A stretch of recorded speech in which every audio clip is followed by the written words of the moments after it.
Actor Abhinay இறந்து போனதுக்கு பிறகு, அவர் கட்டிலுக்கடியில வைத்திருந்த சில பொருட்கள பார்த்துட்டு, நடிகரும், நண்பருமா இருக்கக்கூடிய கேபி பாலா ரொம்ப எமோஷனா ஃபீல் பண்ணியிருக்காரு. அதோட விவரத்த தான் இந்த வீடியோல பார்க்க போறோம். துள்ளுவதோ இளமை அப்படிங்கிற திரைப்படத்துல தனுஷுக்கு நண்பர் கதாபாத்திரம் நடிச்சு ஃபேமஸ் ஆனவர் தான் நடிகர் அபிநய். இவரு கடந்த சில மாசங்களாவே கல்லீரல் தொற்று ஏற்பட்டு, அதுக்காக சிகிச்சை எடுத்து வந்திருக்காரு. கடந்த நவம்பர் 10ஆம் தேதி அதிகாலை 4 மணிக்கு இவர் தூக்கத்திலே உயிர் பிரிஞ்சிருக்கு அப்படிங்கிற மாதிரி இவர பார்த்துக்கிட்டவங்க இப்ப தெரிவிச்சிருக்காங்க. இந்த மாதிரி சிச்சுவேஷன்ல கேபி பாலா அபிநய் கஷ்டப்படும்போது நெறைய உதவிகள் செஞ்சிருக்காரு. பொதுமக்களுக்கு கஷ்டப்படக்கூடியவங்களுக்கு எப்படி தேடி தேடி உதவி செய்றாரோ, அதே மாதிரி அபிநய் உதவி வேணும் அப்படின்னு கேட்டதுக்கு அப்புறம், முதல் ஆளா ஓடி போய் ஹெல்ப் பண்ணது கேபி பாலா தான். அந்த ஒரு நன்றிய எந்த ஒரு இடத்துலயும் அபிநய் மறந்ததே கிடையாதாம். அதுக்கு முன் உதாரணமா, பல நேரங்கள்ல அபிநய் தனக்கு உறவினர் இல்ல அப்படிங்கிற காரணத்துக்காக அடிக்கடி கேபி பாலா கிட்ட தான் ஃபோன் பண்ணி பேசுவாராம். தனக்கு சாப்பாட்டுக்கு காசு இல்ல அப்படின்னாலும் சரி, வீட்டுக்கு வாடகை குடுக்கறதுக்கு காசு இல்லனாலும் சரி, எப்போதுமே பாலா கிட்ட தான் கேட்பாராம். அந்த அளவுக்கு உரிமையா இருப்பாராம். இப்ப அவர் இறந்து போனதுக்கு பிறகு, அவரோட உடல நண்பர்களும், கேபி பாலாவும் ஒண்ணா சேர்ந்து அடக்கம் பண்ணியிருக்காங்க. அதுக்கப்புறமா அவர் வசிச்ச வீடு வாடகை வீடு தான். அபிநய் இறந்து போனதுக்கு பிறகு, இனிமே அந்த வீடு தேவைப்படாது அப்படிங்கிறதுக்காக, அந்த வீட்ட காலி செஞ்சு, வீட்டு உரிமையாளர்கிட்ட ஒப்படைக்கிறதுக்கு கேபி பாலா முடிவு பண்ணியிருக்காரு. அப்ப அவர் பயன்படுத்தின பொருட்கள அந்த வீட்ல இருந்து அப்புறப்படுத்தும்போது, குறிப்பா அவர் பயன்படுத்தின அந்த பெட் இருக்கு இல்லையா? அந்த பெட்டுக்கு அடியில எக்கச்சக்கமான பொருட்கள் இருந்திருக்கு. அது எல்லாத்தையும் சுத்தம் பண்ணி பார்த்திருக்காங்க.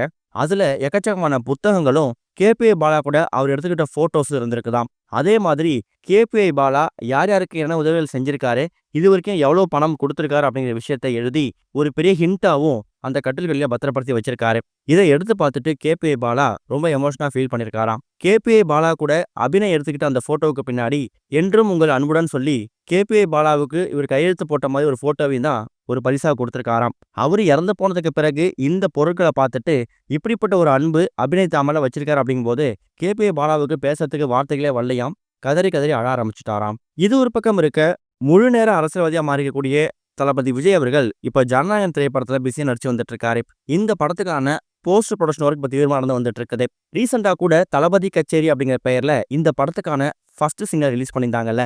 இப்ப ஜனநாயகன் திரைப்படத்துக்கான வெளிநாட்டு விநியோகத்த பத்தி எக்கச்சக்கமான விஷயங்கள் வெளிய வந்திருக்குதாம். தளபதி விஜய் அப்படின்னு சொன்னாலே, அவர் திரைப்படத்துல முக்கியமா இருக்கக்கூடியது வசூல் தான். வசூல் ரீதியா இந்த திரைப்படம் ரிலீஸுக்கு முன்னாடி எவ்வளவு வசூல் செய்யுது அப்படிங்கிறதே ஒரு பெரிய சாதனை தான். அப்படிப்பட்ட ஜனநாயகன் திரைப்படம் ஜனவரி 9ஆம் தேதி ரிலீஸ் ஆக போகுது.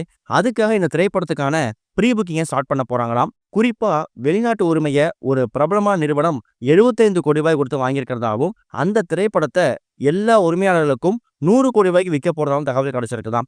இது ஜனநாயகன் திரைப்படத்துக்கு கிடைச்சிருக்கக்கூடிய ஒரு மிகப்பெரிய வெற்றி அப்படிங்கிற மாதிரியும், படம் ரிலீஸுக்கு முன்னாடியே மிகப்பெரிய சாதனையாவும் பார்த்து வந்துட்டு இருக்காங்க.